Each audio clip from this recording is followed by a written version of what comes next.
Hey guys, welcome back to another episode of CJ's Coins and Crafts. This is the next installment of our US Commemorative Series. This is episode 49, which is going to cover the 1936 Norfolk, Virginia Bicentennial Half Dollar. Much of the area now comprising the city of Norfolk, Virginia, was granted by Charles I of England in 1636 to Adam Thorogood, a former indentured servant who had risen to become a member of the Virginia House of Burgess. Thorogood recruited 150 people to live on the land and named the area for his birthplace, the county of Norfolk in England. Some land was granted to the Willoughby family, which became Norfolk's downtown. In 1736, Norfolk was granted a charter as a royal borough by George II. Despite being nearly destroyed during the American Revolutionary War, Norfolk was almost as large a port city as New York City by 1790, but its importance declined in the 19th century, but still remains a home to a major naval base. Virginia Senator Carter Glass introduced a bill for a Norfolk Bicentennial Half Dollar on May 20th, 1936, and it was referred to the Committee on Banking and Commerce. The bill was reported back to the Senate by Alva Adams of Colorado on June 20th. The committee recommended in that report that a medal, not a coin, be issued. A year later, in 1936, the final day of the session was an extremely busy day for Congress. After Adams reported the bill back to the Senate, Glass attempted to have it considered by that body, but initially Joseph Guffey of Pennsylvania objected, demanding regular order. Later that day, Glass advised the Senate that Guffey had stated that he would not further object and again to have the bill considered. This time it passed without debate, and the title was changed to reflect that medals were to be struck rather than coins. The bill was considered by the House of Representatives later that same day. Absalom Robertson of Virginia moved that the House pass it, stating that the bill authorized medals, but when questioned by Robert F. Rich of Pennsylvania, stated that the bill was for silver coins. The House passed the bill without amendment or debate and was signed into law by President Roosevelt on June 28, 1936. Medals would have no market as collectors of the day preferred legal tender coins, which is what the promoters of the bill wanted, so no medals were struck. The head of the Norfolk Advertising Board, Franklin E. Turin, was interviewed in the Norfolk Ledger-Dispatch on August 5th, and this is what he had to say.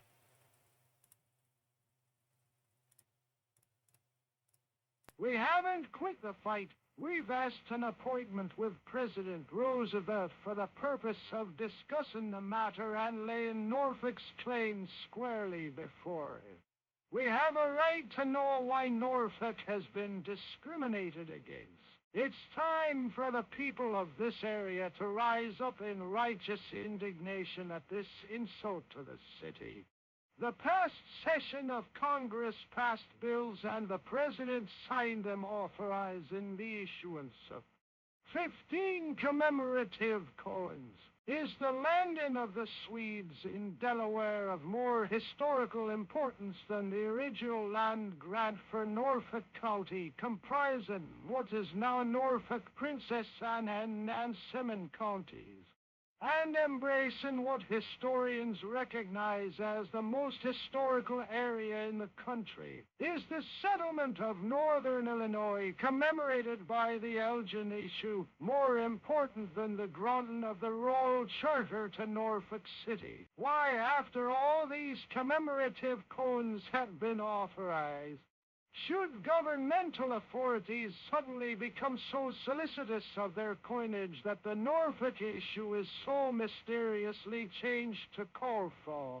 Our medals, something is wrong, something is radically wrong, and it's time for the people of Norfolk to bring every pressure to bear in an attempt to remove what is in reality a direct insult to the city. Turin blamed Roosevelt for the mix-up and stated that Senator Glass had said he had not realized the bill had been changed, nor had Representative Robertson. Glass promised another attempt. Glass reintroduced the bill, this time numbered as S4, on January 6, 1937. It was reported back to the Senate on the 16th by Adams with an amendment containing language addressing commemorative bills. The bill was transmitted to the House, where it was referred to the Committee on Coinage, Weights, and Measures. That committee on May 26th reported the bill back, recommending that it pass after being amended, including increasing the authorized mintage from 20,000 to 25,000 coins. The report drew attention to the, quote, unfortunate error of the previous year and, quote, that at making this favorable report, it is merely helping to correct this oversight, end quote. The House passed the amended bill on June 21st without discussion or dissent. As the two houses had not passed the same version, the bill returned to the Senate, where on June 22nd, on Glass's motion, that body agreed to the House's amendments. Roosevelt signed the bill, authorizing 25,000 pieces, on June 28th.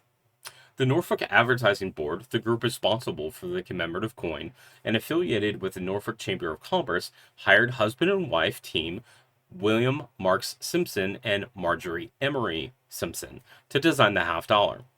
On September 26, 1936, William Simpson submitted prints of his design to the Commission of Fine Arts. The designs were referred to the sculptor member of the commission, Lee Laurie. Laurie's suggestions, including shortening the mace, which almost touched the letter O in dollar in the original models, as well as additional attention to the lettering. Charles Moore, the commission's chairman, wrote to Simpson on September 29th, informing him of the remarks and congratulations on the design. No formal approval was given at the time, as the coin had not yet been authorized. After the bill passed in June 1937, the Simpsons modified the design and sent updated photographs to the Fine Arts Commission. The revised designs were approved on August 14th. The reverse depicts the seal of Norfolk, a sailing ship shown sailing on stylized waves. Below is a plow and 3 sheaves of wheat. Underneath is a Latin word crescetes, translated as may you prosper. Above the ship is et terra et me divitate, meaning both land and sea are your riches. The inscriptions trace the progress of Norfolk from borough to city and include the date 1936, though the coin was not struck until 1937. The reverse shows Norfolk's ceremonial mace with the date of the land grant, 1636, divided by it and flanked by sprigs of dogwood. The required models, as well as Norfolk, Virginia, and land grant surround the coin face. In September 1937, the Philadelphia Mint struck 25,000 Norfolk half dollars, plus 13 that were held for inspection and testing at the 1938 meeting of the Essay Commission. They were placed on sale for $1.50 each, with an initial limit of 20 coins per buyer. This limit was later dropped to allow bulk sales to dealers. Sales were slower than hoped, with Turin promoting the coin through 1938 with mass mailings to coin collectors. Despite this, 5,000 coins were returned to the Philadelphia Mint for melting, with an additional 3,077 more later on.